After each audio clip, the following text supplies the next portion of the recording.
할렐루야. 앉으시면서 인사합시다. 정말로 반갑습니다. 주 안에서 환영하고 축복합니다. 각 가정에서 평화의 인사를 나누시면서 우리와 함께 성령 안에서 같이 하나님께 드려지는 예배 될 수 있도록 마음을 모아 주시기를 바랍니다.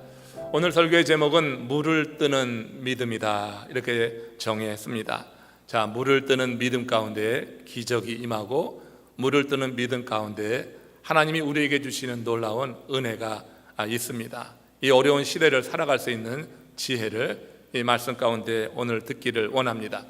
오늘날 사회학자들 대부분이 동의하는 것은 현대가 외로움의 시대다 하는 것입니다. 현대가 외로움의 시대라고 하는 것, 시간이 가면 갈수록 우리는 이곳저곳에서 그런 현상들을 보고 있죠.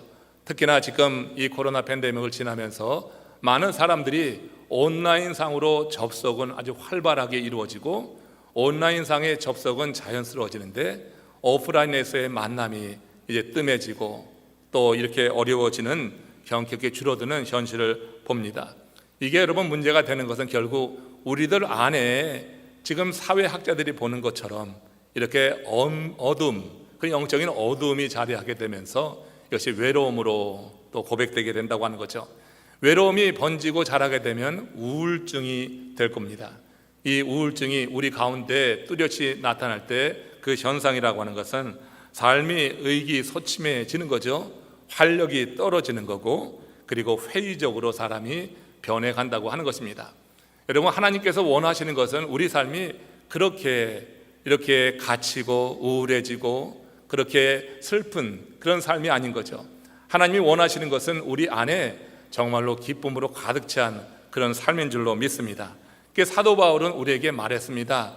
항상 기뻐하라.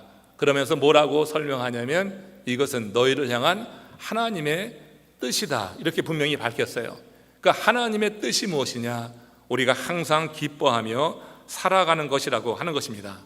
오늘 본문 말씀을 보면은 같은 맥락에서 이해할 수 있는데, 하나님의 뜻이 바로 이 가나 혼인 잔치집에서 주께서 행하신 그 이적 속에 오늘 담겨서 우리들에게 전해지는 것입니다. 우리 주님께서 정말 원하시는 그런 삶이 무엇인가? 그것이 주 안에서 이렇게 기뻐하며 항상 감사하며 사는 것이다 하는 것을 말씀의 그런 교훈을 통해서 오늘 배우기를 원합니다. 본문은요, 가나 혼인집을 배경으로 하는 거죠. 여러분들이 혼인집을 생각하면 무엇이 연상이 되십니까? 혼인집에서는요, 아주 어떻게 됩니까? 많은 사람들이 오가면서 아주 법석이죠. 또 많은 그런 축하의 소리가 들리죠. 속하면서 소통이 이루어지고 잔치가 많고 웃음이 있고 즐거움이 있는 것, 이게 여러분 혼인집의 일반적인 풍경이 될 것입니다. 유대 그 당시에 전통적인 혼인 예식은요, 일주일 이상 2주일까지 진행이 됐다고 하는 거예요. 그러니까 한 집의 혼인 잔치는 그 집의 잔치로 끝나는 게 아니라 마을 전체의 잔치가 되었다고 하는 것입니다. 마을 사람들이 한 자리에 모여서 서로 우위를 다지면서 기뻐하고 또 잔치하는 그 집을 축복해 주는 거였어요. 그 자리에서 빠질 수 없는 게 바로 오늘 이제 본문에 등장하는 포도주가 되는 겁니다. 팔레스틴의 아주 뜨거운 볕을 받아서 잘 익은 포도로 이 포도주를 담습니다. 그래서 얼마나 달콤하고 또 그것을 마시면은 마음을 즐겁게 하는 그런 것이 포도주라고 하는 거예요. 이 포도주는 잔치 분위기를 흥겹게 하면서, 그래서 잔치집에서 매우 중요한 것이 되어서 잔치를 배설하는 집주인과 그 잔치를 진행해 나가는 연회장은 바로 이 포도주를 충분히 준비하고 잔치를 열게 되어 있는 것입니다. 포도주가 떨어지면 어떤 일이 벌어지냐면 잔치 전체의 분위기, 흥이 깨지고 이제 파장을 맞이하게 되는 거라 생각해서 포도주가 떨어지지 않도록 매우 유의를 했다고 하는 거예요. 오늘 본문은 예수님께서 그 가나 혼인잔치에 청함을 받았을 때 일입니다. 어머니 마리아와 제자들과 더불어서 혼인잔치집에 초대를 받았는데 시간이 얼마 흐른 후에 그렇게 우려하던 일이 발생하고 만 거예요. 아마도 연회장이나 집주인이 충분한 포도주를 준비하지 못했어서 그런 일이 발생했을 수도 있고, 많은 사람이, 예상치 못한 많은 사람들이 와서 그런 일이 발생했을 수도 있습니다. 성경은 이에 대해서 밝히고 있지는 않지만 분명한 것은 포도주가 지금 떨어졌다고 하는 거고, 아직도 잔치는 한참 진행돼야 된다고 하는 이 사실이에요.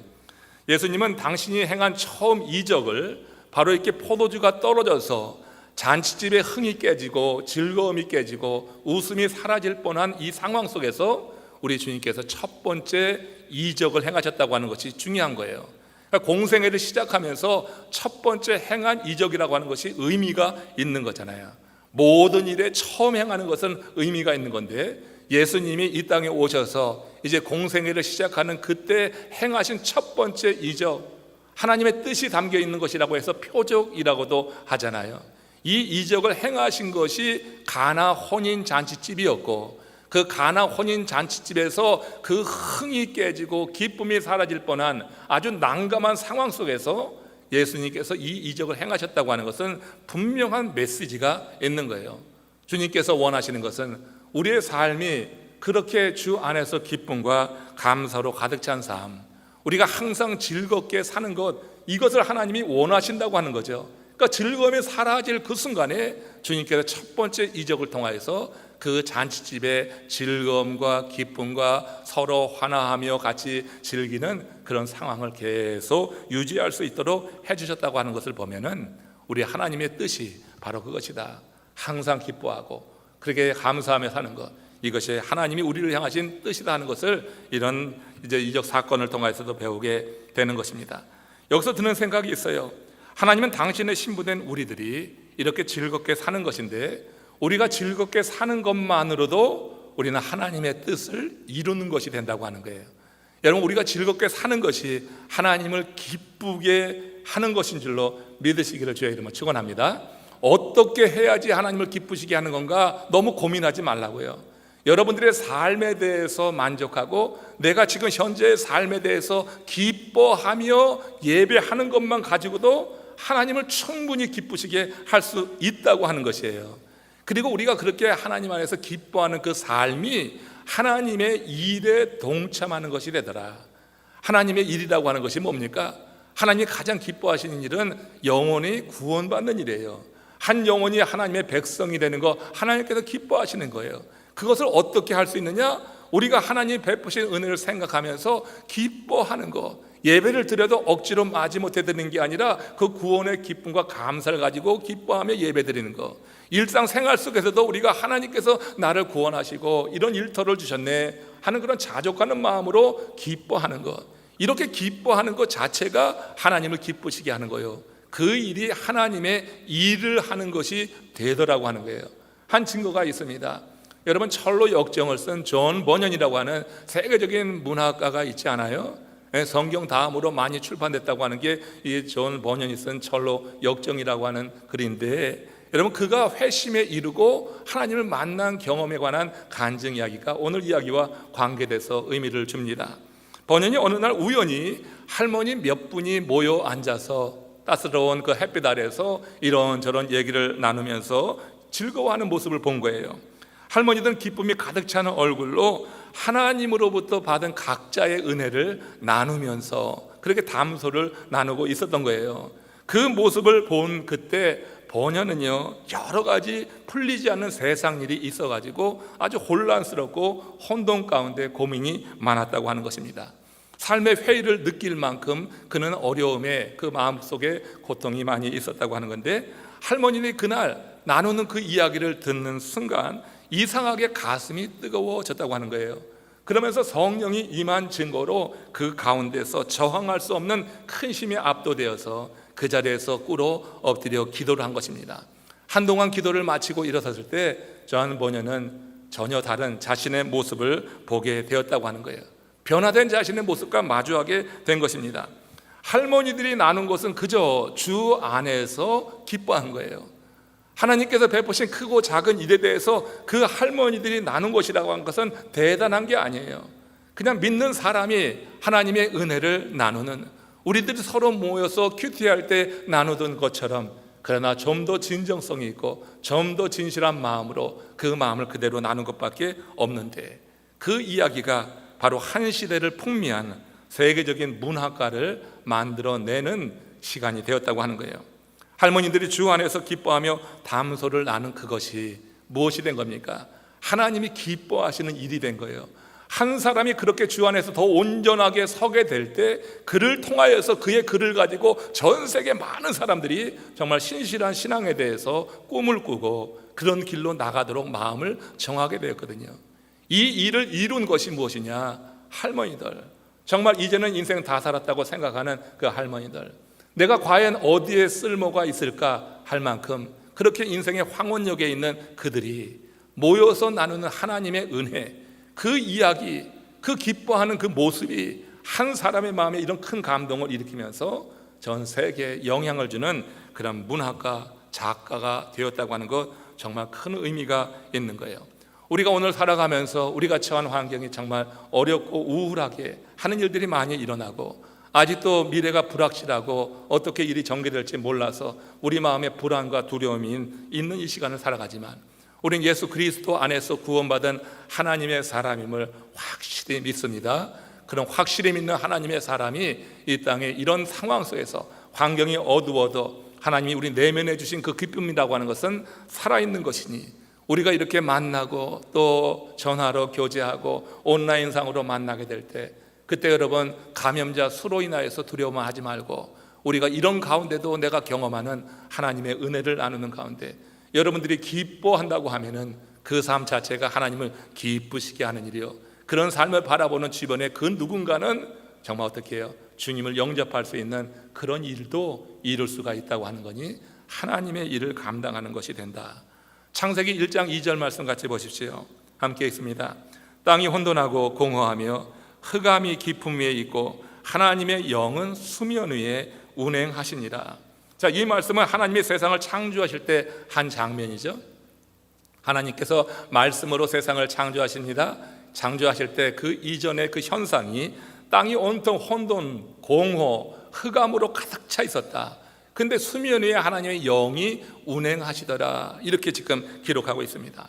하나님이 세상을 창조하실 때 이 모습이 바로 하나님이 우리를 새롭게 창조하실 때, 죄인들을 새롭게 창조하실 때 나타나는 현상과 유사하다 이렇게 생각합니다. 우리가 여러분 주님을 진정으로 만나고 정말로 내 중심의 신앙을 고백을 통해서 새로운 피조물이 될 때 보면은 대부분 사람들이 혼돈과 공허와 영적인 흑암 가운데 있는 것입니다. 우리가 혼돈, 공허, 영적인 흑암 가운데서 고통을 느끼기 때문에 어떤 절대자를 찾게 되고 그 절대자를 우리는 이렇게 주님으로 여기고 주 안에 나오게 된다고 하는 거예요. 그래서 여러분 이것이 새로운 사람이 이렇게 한 사람이 새롭게 피조되게 될 때, 잔 본연이 그렇게 위대한 사람이었지만 그 마음에 공허함과 이렇게 혼돈이 있을 때, 그럴 때 여러분 그 할머니들의 그 간증을 들으면서 삶이 변화된 것처럼 그때 성령의 역사 속에서 그 하나님의 성령이 그를 덮으니까 사람의 변화가 나타나는 거다 하는 것입니다. 우리의 삶에도 이런 변화가 나타나는 거예요. 우리가 새롭게 될 때 여러분들이 진실로 하나님의 자녀가 되었던 경험이 있다고 하면은 모두가 다 대부분 이런 경험이 있었다고 하는 거예요. 저도 그런 개봉을 통해서 하나님의 부름을 받고 또 더 나아가서 안수받은 목사까지 되었거든요. 그러니까 우리가 주님의 은혜로 이렇게 새로운 피조물로 새로운 인생을 살아가게 될 때 바로 이런 현상들이 그대로 나타나더라고 하는 것입니다. 이렇게 성령이 그 위에 운행하시게 될 때 우리 안에 공허함과 혼돈이 사라지는 것입니다. 마음속에 어두움이 사라지는 그런 현상이 나타나는 거예요. 그래서 심령을 우리 하나님이 붙잡아 주시고 우리의 마음 가운데 세상은 알 수 없는 그 기쁨과 즐거움을 심어 주신다고 하는 것, 이건 여러분 세상에 그런 사람들이는 쾌락가는 질적인 차원이 있는 거잖아요. 우리의 삶을 하나님이 붙잡고 내가 그 안에 있다고 하는 믿음의 확신 속에서 우리 안에 있는 공허함, 혼돈이 사라지고 어둠도 사라지면서 하나님이 말씀으로 비춰주시는 그런 광명으로 인해서 우리의 심령이 밝아지는 줄로 믿습니다. 이렇게 해서 삶이 변화를 이루게 되는 거고, 그럴 때 그 삶이 가나 혼인신잔치처럼 그렇게 기쁨으로 즐거움으로 충만케 한다.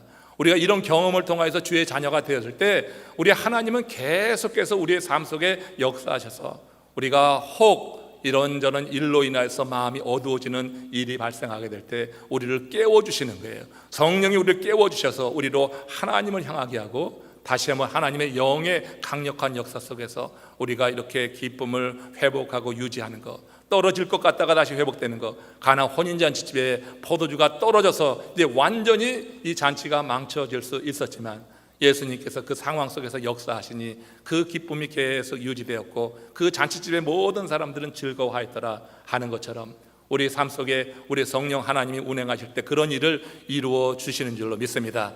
다만 우리가 주님을 의지하고 믿는 그 믿음으로 나갈 때 하나님께서 이루시는 일이 바로 그렇다고 하는 거예요. 오늘은 바로 이 본문을 중심으로 해서 우리의 삶이 이렇게 가나 혼인 잔치집처럼 되려고 하면 과연 어떻게 살아야 되는가, 두 가지만 나누는데요, 중요한 말씀이고 자주 들었지만 중요한 말씀이기 때문에 자주 듣는 말씀이 돼요. 자, 그 첫 번째가 이런 겁니다.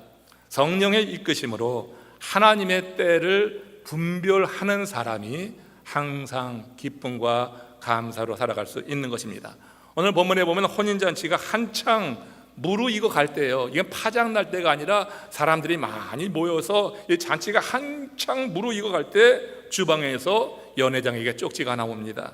포도주가 떨어졌습니다. 그런 쪽지가 오는 거잖아요. 연회장은 포도주를 충분히 준비하지 못한 것에 대해서 자책을 했을 것입니다. 또 몹시 당황할 수 있습니다. 그러나 달리 방법이 없는 상황이었어요.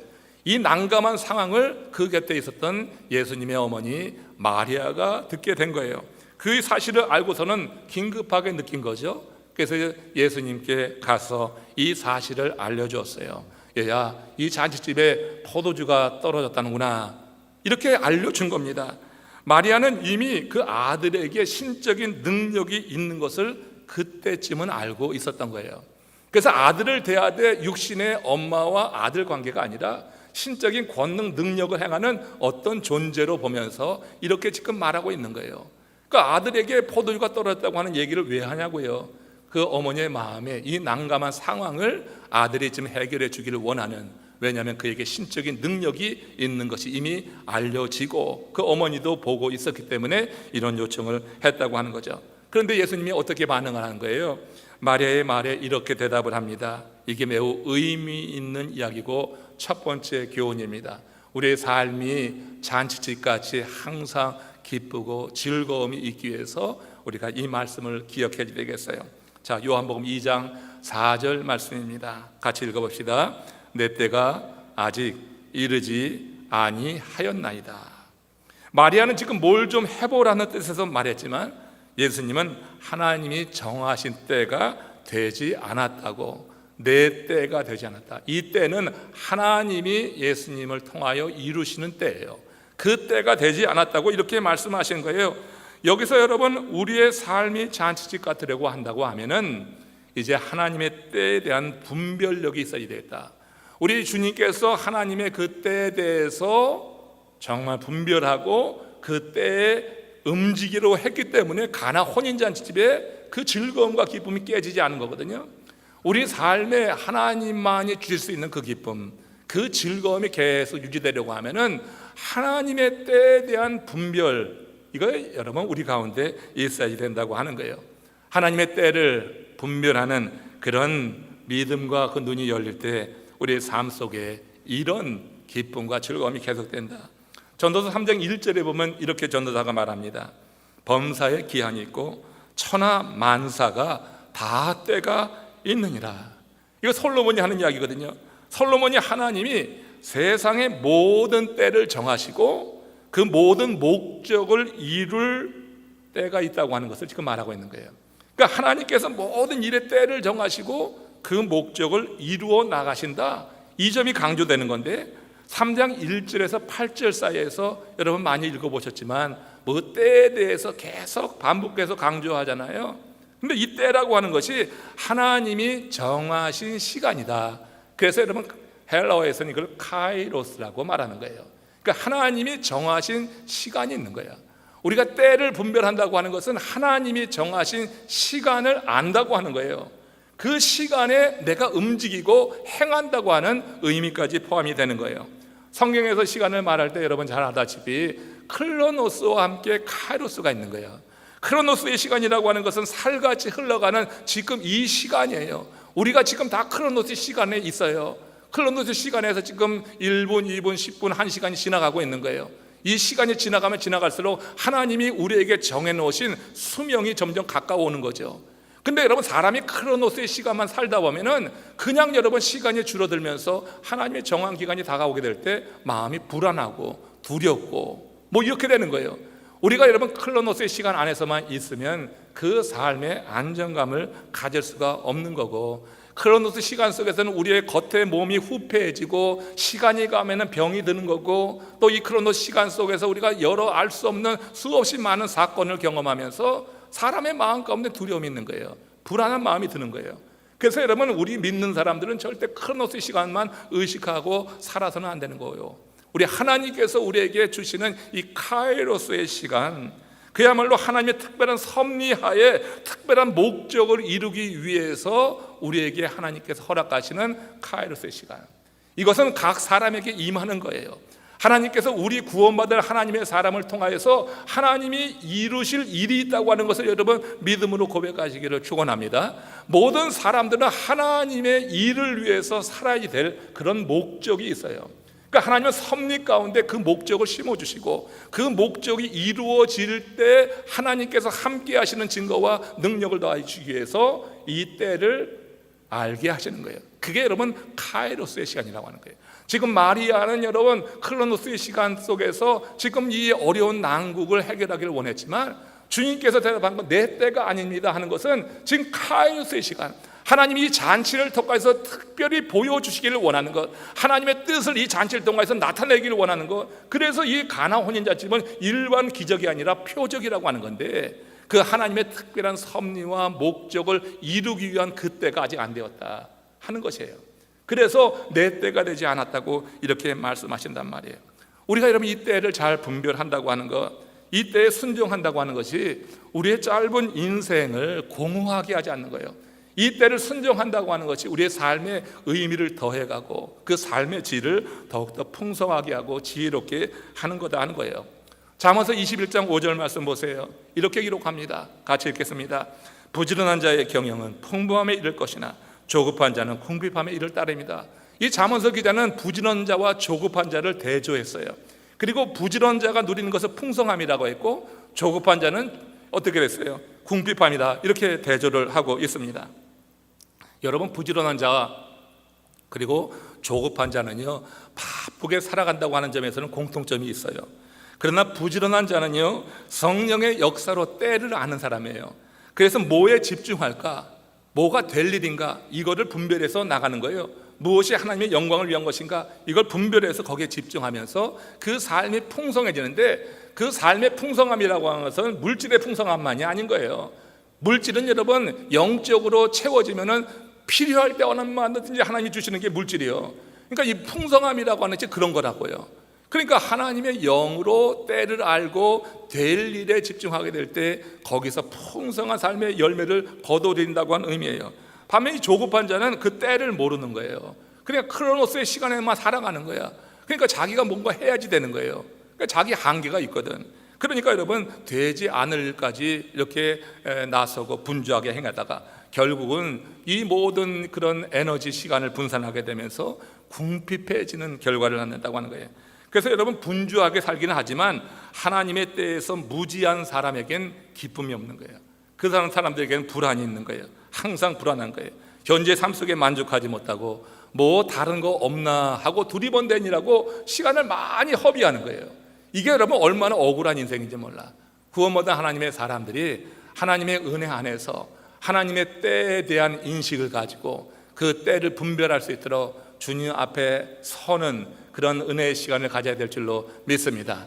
우리의 삶의 이런 기쁨과 즐거움, 가나 혼인잔치의 그런 기쁨 즐거움, 주님이 함께함으로 인하여서 그 가나 혼인집은요 정말로 큰일 날 뻔하다가 그 즐거움과 기쁨을 계속 유지했거든요.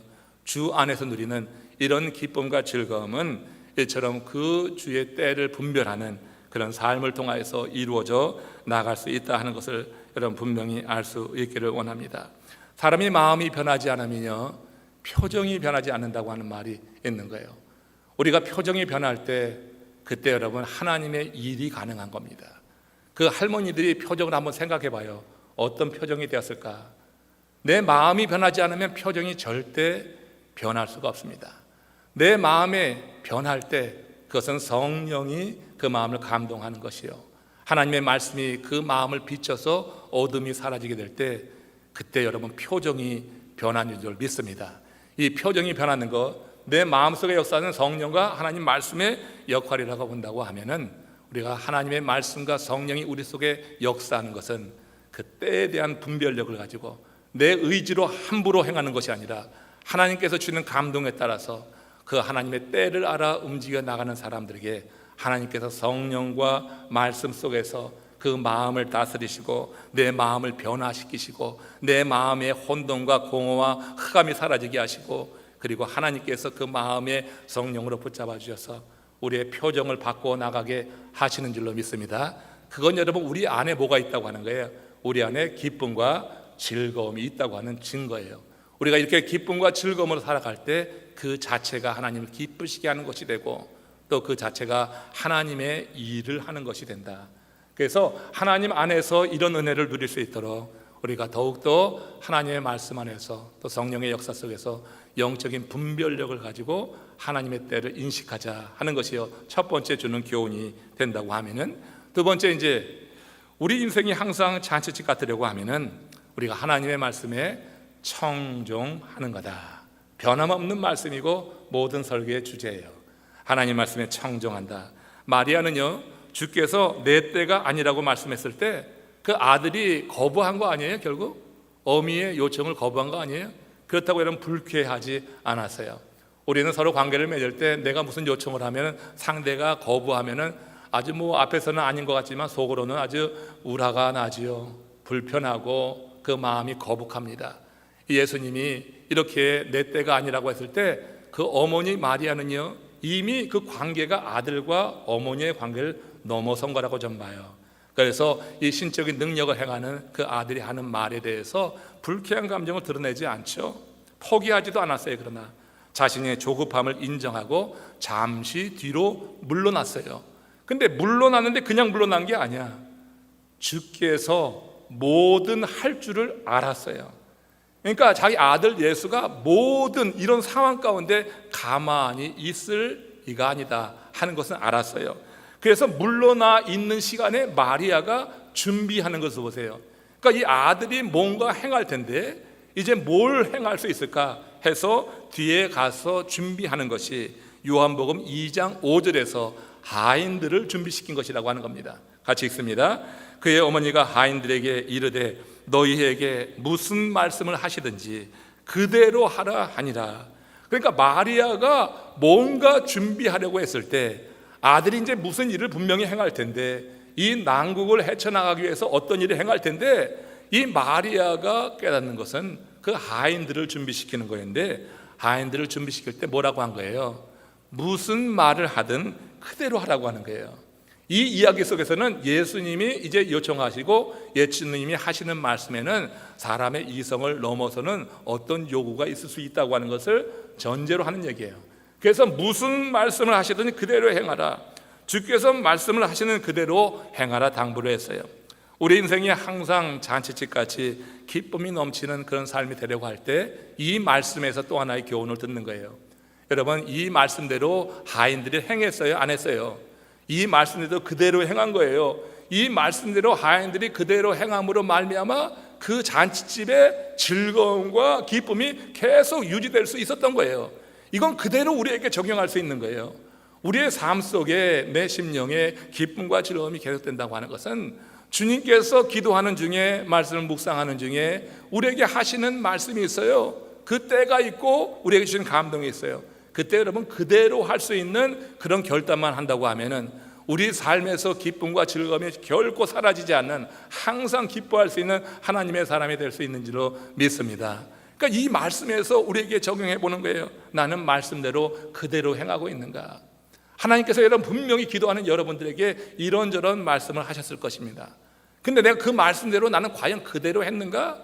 가만히 생각하면 여러분 아니라고 하는 대답이 많이 나올 거예요. 하나님은 기도할 때 우리에게 말씀하십니다. 우리가 영적인 민감함을 갖고 보면은 하나님 말씀하시는 것을 분명히 들을 수가 있어요.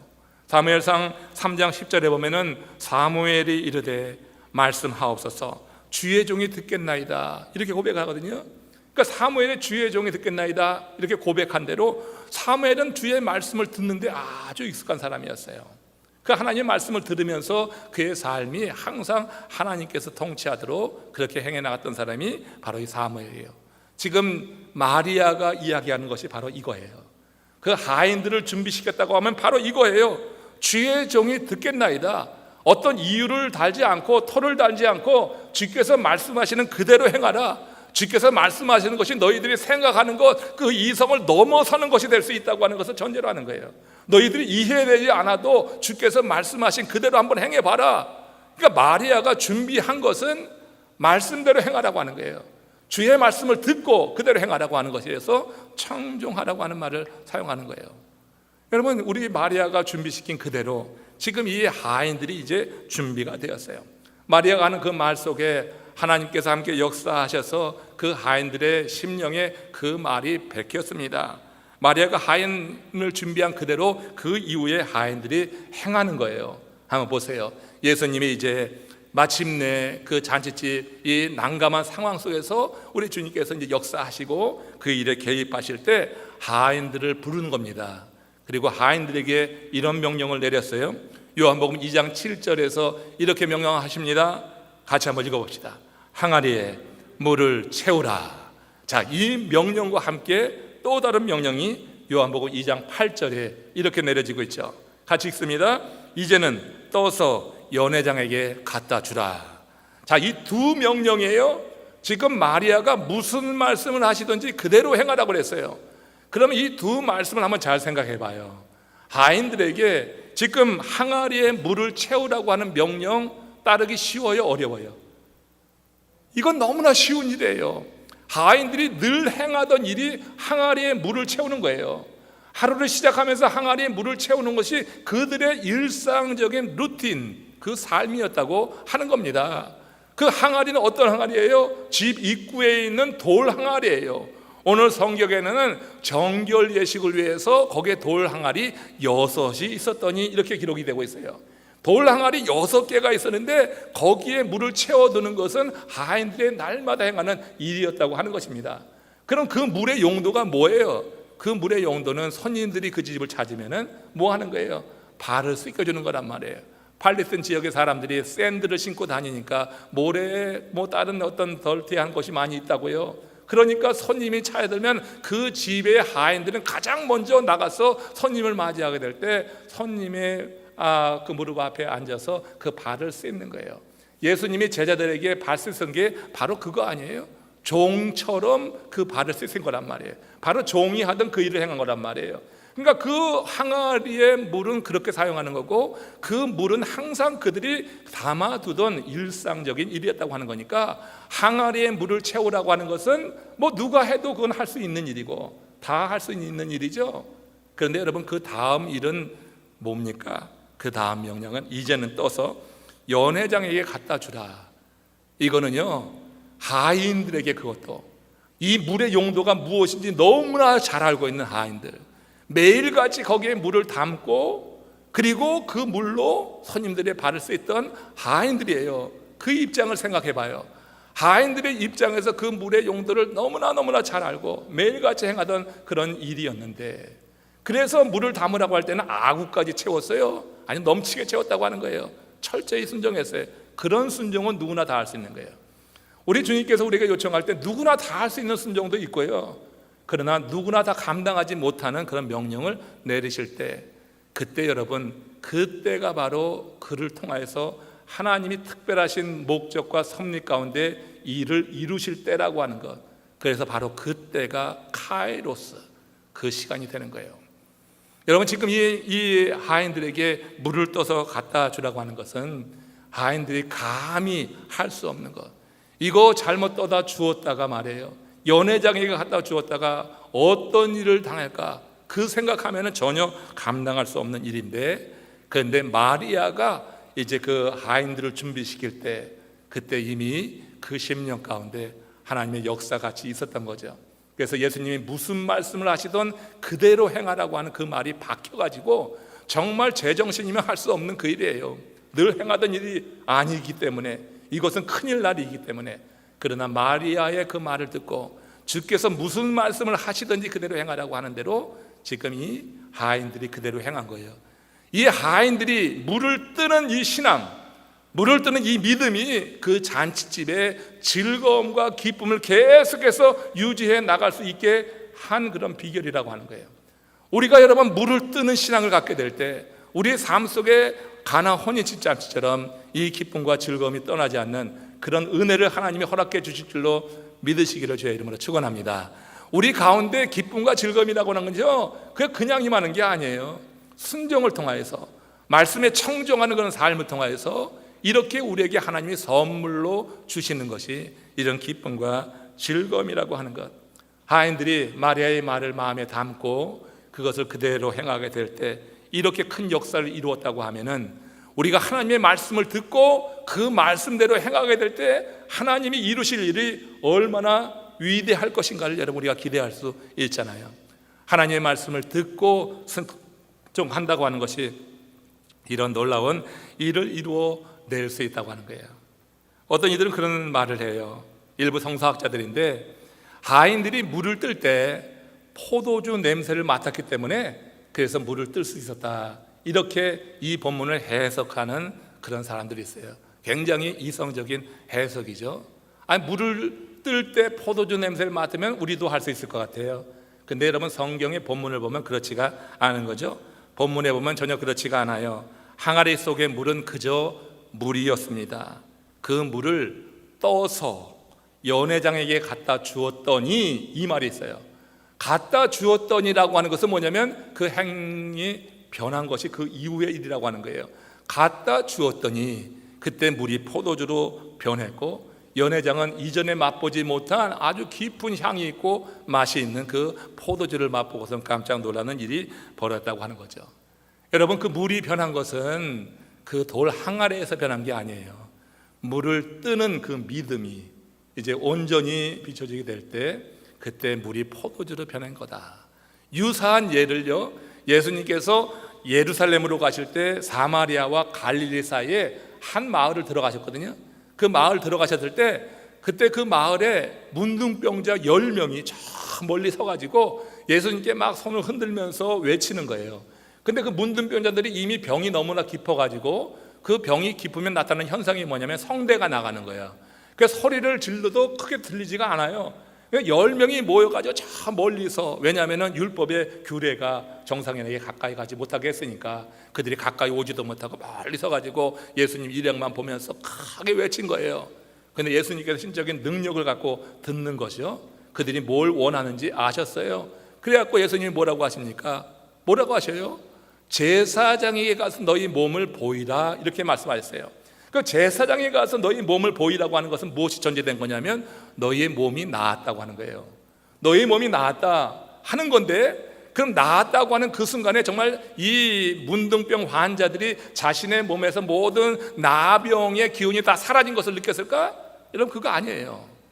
나병 환자들이 진실로 그 병의 몸이 나은 것, 그 병으로부터 나은 것을 확인한 것은 예수님께서 제사장에 가서 내 몸을 보이라 했을 때 그 말씀에 따라서 일체 다 제사장에게 나가는 그때 자신의 몸에 이 나병이 사라진 것을 확인했다고 하는 거예요. 지금 이 하인들이 물을 떠서 갖다 주었더니, 갖다 주는 그런 믿음 가운데 그 물이 포도주로 변한 것처럼 나 환자들이 병이 나은 것이요, 예수님의 말씀을 듣고 말씀 그대로, 아직까지 자신들의 몸에 나병의 기운이 그대로 있지만 말씀을 그대로 듣고 그대로 제사장에게 나가는 것, 이게 여러분 낫지 않으면 제사장에 갔다가 이거 정말 경을 칠 일이거든요. 그러니까 제사장에 가는 것은 뭐예요? 내 몸이 나았으니 나로 하여금 이제 정상인의 회중에 들어가도록 이제 증명서를 써달라 하는 거거든요. 그래서 예수님이 제사장에 가서 몸을 보이라고 한 거예요. 그 말에 따라서 그냥 제사장이 갔더니 여기서 변화가 일어났다고 하는 것이 오늘 본문의 말씀과 함께 연관되어서 우리가 주님이 말씀하신 그대로 행한다고 하는 것, 내 이성적인 생각을 가지면 이게 되겠어요? 이거 되겠어요? 이렇게 의문이 일어날 수 있지만 주님이 말씀하신 대로 하인들에게 말하는 것처럼 뭐라 말씀하시든지 그대로 해라. 네 생각을 거기에 첨부시키지 말아라. 그저 네 이성적으로 깨달아지지 않고 이해가 되지 않아도 그대로 한번 해봐라. 이렇게 준비시켰을 때 그 하인들이 그대로 행함으로 말미암아 이 가나 혼인잔치집에 그 잔치가 계속 흥이 넘치는 기쁨이 있는 잔치가 되었다고 하는 거예요. 우리 인생이 그렇게 혼인잔치집처럼 기쁨과 감사와 즐거움이 있으려고 할 때 여러분, 우리는 자꾸 의심합니다. 주님이 주시는 말씀에 대해서 의심하니까 행동을 못하는 거예요.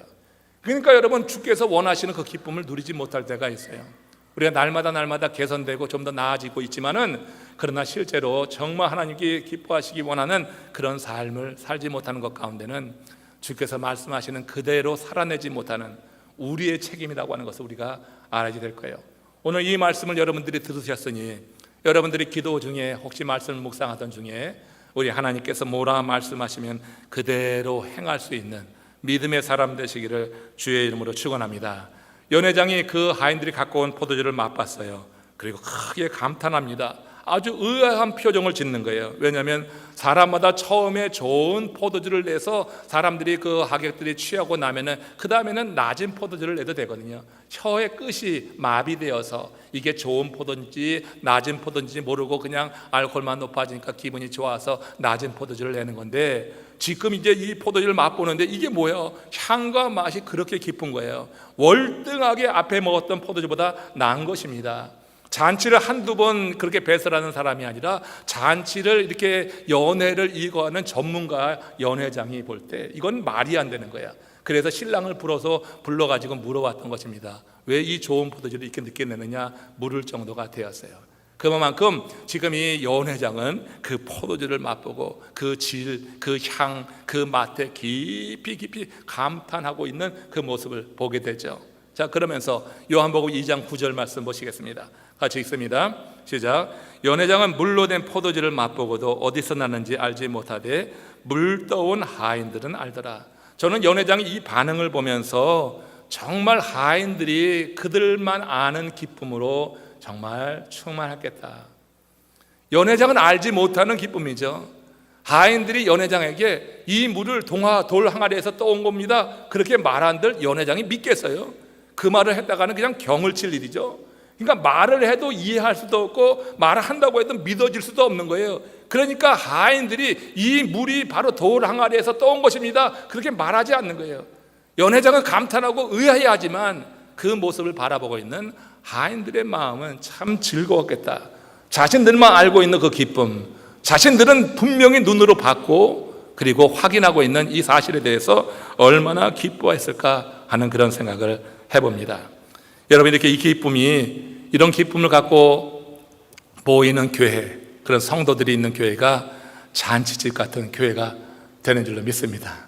우리 교회가 여러 성도님들이 그 기쁨을 알고 그 기쁨을 가지고 모여서 정말 이렇게 아주 그냥 복작이고 또 많은 기쁨과 감사로 하나님이 이루신 일을 나누는 그런 잔치집 같은 교회가 되기를 꿈을 꿔봅니다.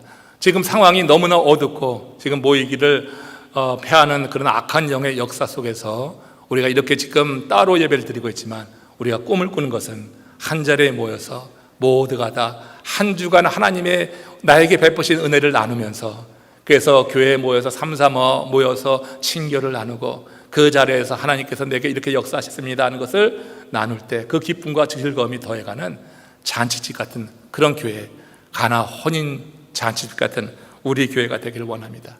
말씀을 마무리하면서 시편 94편 19절 말씀 한 절 더 묵상하고 마칩니다. 같이 읽겠습니다. 내 속에 생각이 많을 때 주의 위안이 내 영혼을 즐겁게 하시나이다. 내 속에 생각이 많을 때, 오늘날 많은 사람들이요, 이 코로나 팬데믹으로 인해서 그 속에 생각이 정말 많이 있는 것을 봅니다. 한순간에 삶이 마비되는 것을 보면서 어떤 이들은 혼돈에 빠지고 아주 공허하고 미래에 대해서 불확실하기 때문에 흑암이 그 삶을 덮친 사람도 있어요. 우리 마음이 마치 하나님의 세상을 창조할 때 그 현상처럼 지금 이 코로나 팬데믹을 지나면서 혼돈, 공허, 그 흑암으로 인해서 그 마음이 가득 차 있는 그런 영혼이 있겠다 하는 그런 생각을 합니다. 인간이 얼마나 연약한 존재인가를 우리는 절감하면서 삶의 회의와 공허한 마음을 가지고 시간을 보내는 이들이 꽤 있을 거예요. 경제적으로 너무나 어렵게 되는 이들 많이 있습니다. 우리가 알지 못하는 이들 말을 하지는 않지만 그렇게 힘들어서 뒤에서 어렵게 생각하는 이들이 있어요. 이들을 생각하는 손이 있고 또 펼쳐서 돕는 손길도 있으니 감사한 것이 정말 지금 현실입니다. 우리 삶이 정말로 어렵고 힘들고 언제 끝날지 모르는 이 현실 속에서 우리가 흑암에 뒤덮여 있는 것 같지만 여러분, 이렇듯 우리 속에 생각이 많아질 때, 꼭 이 코로나 팬데믹이 아니라 우리가 인생을 살아가면서 겪는 여러 일들로 인하여서 우리 속에 생각이 많아질 때가 있잖아요. 내 생각대로 되지 않을 때, 그럴 때 우리 속에 생각이 많아지는 거예요. 시인은 뭐라고 했어요? 내 속에 생각이 많아질 때 주의 위안이 내 영혼을 즐겁게 하나이다. 내 속에 생각이 많아질 때 세상에 그 무엇이 아닌 거예요. 주님의 위안이 우리에게 경험돼야지 되는 거예요. 사람이요, 자신의 생을 끊는 것은요, 환경이 어둡기 때문이 아니라 위로받을 대상이 없기 때문에 자신의 생명을 끊는 거예요. 우리의 삶이 위안을 누군가에게 받는다고 하는 것은 큰 축복입니다. 그것이 우리 주님이라고 하면 더 말할 나위가 없는 거예요. 우리의 생각이 많아지는 이들이 우리 교우 가운데도 있습니다. 여러분, 그들을 향하여서 여러분들의 시선이 향할 수 있기를 원하고, 그들을 향하여서 여러분들의 손이 펴질 수 있기를 주님의 이름으로 축원합니다. 생각이 많아지는 이들이 있는데 이 시인의 고백처럼 주님의 위안이 우리 가운데 임하면은 그럼 내 영혼이 즐겁게 되는 거예요. 환경이 변하지 않아도 내 영혼이 즐겁게 되면은 얼마든지 우리는 소망을 갖고 살아가게 된다고 하는 것을 여러분 알아야 돼요. 마음의 변화가 없으면 표정의 변화가 없습니다. 하나님께서 특별히 역사하셔서 우리를 말씀으로, 성령으로 위안해 주실 때 우리 마음의 변화가 일어나게 되는 거고, 이 변화를 통하여서 우리 표정이 변화하게 될 때 우리는 그 자체의 삶을 즐기면서 하나님의 일을 하는 거고, 또 그 자체가 하나님을 기쁘시게 하는 일이 되어서 우리 삶에 더 큰 만족을 경험하게 될 줄로 믿습니다. 하나님 말씀을 품어서 마음의 변화가 이루어지고 그 삶에서 향과 맛이 풍겨남으로 말미암아서 우리의 삶 자체가 그렇게 잔치집처럼 그런 기쁨과 감사로 충만해서 우리 주변에 있는 그 누군가의 한 영혼을 주님께 이끌어내고 그 삶의 변화를 이끄는 하나님의 사람들 될 수 있기를 주님의 이름으로 축원합니다. 물이 포도주로 변했습니다.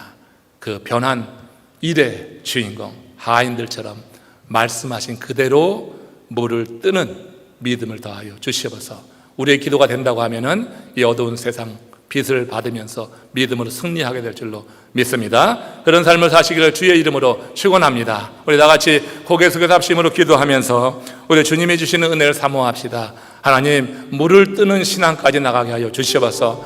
항아리에 물을 채우는 것은 누구나 다 하는 일이고 또 그것은 자랑할 일도 아니나, 그러나 그 항아리에서 물을 뜰 수 있는 그 믿음이 우리 가운데 있을 때 우리의 삶이 가나 혼인 잔치처럼 이런 기쁨과 즐거움으로 충만하게 될 줄로 믿습니다 하는 소망을 가지고 우리 다 같이 합심으로 기도하시겠습니다.